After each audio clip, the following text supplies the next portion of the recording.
Go on the news immediately. Calling this morning for dialogue and negotiation, China earlier today suggested a ceasefire between Moscow and Ukraine. Can you start by describing what the relationship is at the moment between China and Russia?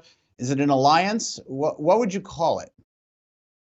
Well, I've called it an entente previously. I think it's growing closer all the time. I think if it continues at its present pace, it will be an axis before too much longer. A lot of so-called experts have said that China was dismayed by Russia's invasion of Ukraine. They were trying to separate themselves from the Kremlin. I think we've seen in recent days proof positive that's not true. I don't think it has been true. I think China has been increasing its purchases of Russian oil and gas significantly to make up for the sanctions the West imposed. I think there's no doubt that sanctioned Russian financial institutions have been laundering money through the opaque Chinese banking system.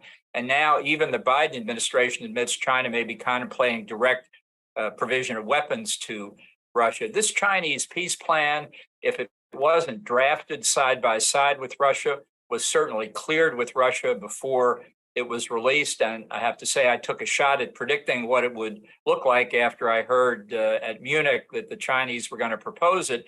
And I think in broad strokes, it is what I was worried about, which is ostensibly it looks even-handed, but it's a real product of moral equivalence. It treats the aggressor the same way as it treats the victim.